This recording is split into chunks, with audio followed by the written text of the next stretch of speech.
God. देवाला धन्यवाद. There is no work of काम- God without the plan of God. देवाच्या योजनेशिवाय देवाचं कुठलं काम होत नाही. There is no work to be done without the plan of God. देवाच्या योजनेशिवाय देवाचं कुठलंही काम होत नाही. And there is no plan of God without our faithfulness to that plan. आणि आपण त्या योजनेला विश्वासू राहिलो नाही तर ती योजना चालत नाही. And these are the two pillars आणि हे दोन स्तंभ आहेत on which a church is established, ज्या स्तंभांवरती चर्च प्रस्थापित होतं on which our ministry is established, आणि ज्या स्तंभांवर आज आपली किंवा माझी सेवा प्रस्थापित झाली on which our calling is established. आणि ज्याच्यावर आमचं हे जे पाचारण आहे ते प्रस्थापित झालं. One is the plan of God. एक म्हणजे देवाची आमच्यासाठी असलेली योजना. Second दोन is the faithfulness of His servant.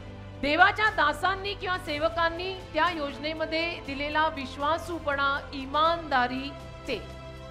Your work for God starts from the day you discover the plan of God for your life. आणि तुझ्या जीवनासाठी देवाची काय योजना आहे याचा एकदा का तुला शोध लागला की त्यानंतर मग तुझं देवासाठीचं काम सुरू होतं. You cannot invent the plan. देवाची योजना जी आहे ना त्याचा शोध खरं म्हटलं तर आपण लावू नाही शकत. You cannot start with the plan. म्हणजे योजनेनी आपली सुरुवात होणार नाही. You have to discover the plan. आपल्याला होता होता ते उलगडा व्हायला हवाय. Because it has been written by God. कारण देवाने ते लिखित ठेवलेलं आहे तर होता होता ते आपल्याला उलगडायला पाहिजे कुठेतरी की अच्छा देवाची योजनाच माझ्यासाठी ही आहे. And unless you discover the glorious plan of God for your life, आणि जोवर देवाच्या वैभवशाली योजनेचा हा असा उलगडा तुला स्वतःला तुझ्या जीवनासाठी होत नाही you cannot do anything for God. तर देवासाठी आपण काय करणार? कसलं काम, कसली सेवा काय करणार?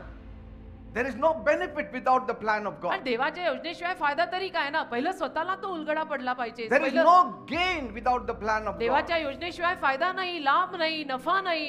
And so your glorious life starts with the plan of God. तर तुझं हे वैभवशाली जीवन जे आहे ते देवाच्या योजनेनं सुरू होत आहे. Because God said कारण देव बोललेला in आहे. Jeremiah 29 verse 11, इर्म्याचा 29वा अध्याय आणि त्यातलं 11वं वचन. for I know the plans that I have for you, माझ्या योजना तुझ्यासाठी काय आहेत त्या मला ठाऊक आहेत. plans to give you a hope and future, माझी योजना आहे की मला तुला आशा आणि भवितव्य द्यायचं आहे. not plans to put you down, माझी अशी योजना नाहीये की तुला खाली पाडावं, but to give you a glorious future. तर माझी योजना आहे की तुला वैभवशाली भविष्य मला द्यायचं In आहे. other words, म्हणजे दुसऱ्या शब्दात God is saying, देव असं सांगत I आहे have defined your end. की मी तुझी जी अखेर आहे ती सुद्धा बघितलेली आणि ठरवलेली आहे. Come and locate it. तर तू ये आणि तू तो उलगडा करून घे. I have written your predestination. मी पूर्वीच तुझी दिशा लिखित करून ठेवलेली आहे.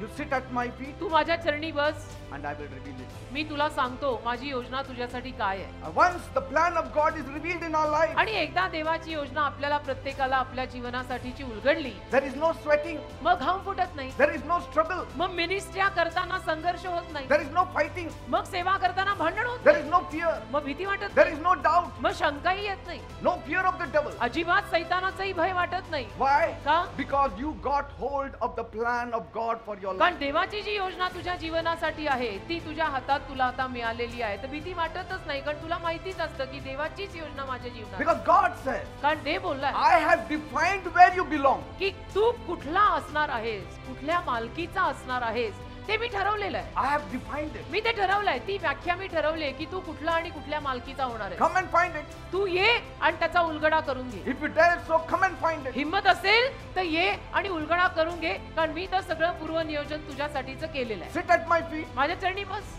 and I will reveal it to me you. तुला प्रगट करीन, मी सांगीन तुला, मी बोलीन तुझ्याशी.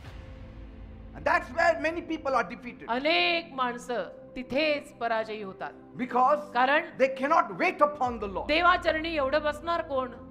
You have to wait upon the Lord. देवावर वाट पाहायलाही आज लोकांना वेळ नाही. पण Never नाही, get up without getting the plan of God for your देवाचरणी life. वाट पाहावीच लागेल. जोवर देव त्याची योजना तुला देत नाही तोवर ते चरण सोडू नको. Amen. Amen. The heavenly vision स्वर्गीय दृष्टांत is very important for the earthly work. फार महत्वाचा असतो पृथ्वीवरच्या या सगळ्या कामांसाठी. हे असंच होत नसतं. Without the heavenly vision, you cannot carry on with the earthly work. स्वर्गीय successfully. दृष्टांताशिवाय पृथ्वीवर ही कामं आपण करू नाही शकत.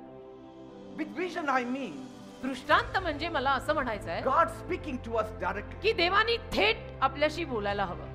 You know, Prophet Habakkuk, he said it this way. हबक्कुक संदेष्टा असं बोललेला आहे. In Habakkuk chapter 2, verses 1 to 3. हबक्कुकचा दुसरा अध्याय त्यातल्या 1 ते 3 वचनांमध्ये And there he said, तिथे तो असं म्हणालाय, I will stand up and watch मी उभा राहीन आणि मी पाहीन and set me up on the tower. आणि मी स्तंभावर बुरुजावर स्वतःला ठेवीन And I will see what he will say unto me, आणि मी बघीन की तो मला काय सांगत आहे and what I shall answer when I am reproved. आणि मी त्याला काय उत्तर द्यायचं आहे. And then the Lord answered, आणि मग प्रभूने उत्तर दिलं write down the vision now. की आता तू हा दृष्टांत लिहून ठेव Make it plain upon the table. आणि तू मेजावरती आता तो मांडून ठेव. And then मग he will run that reads it.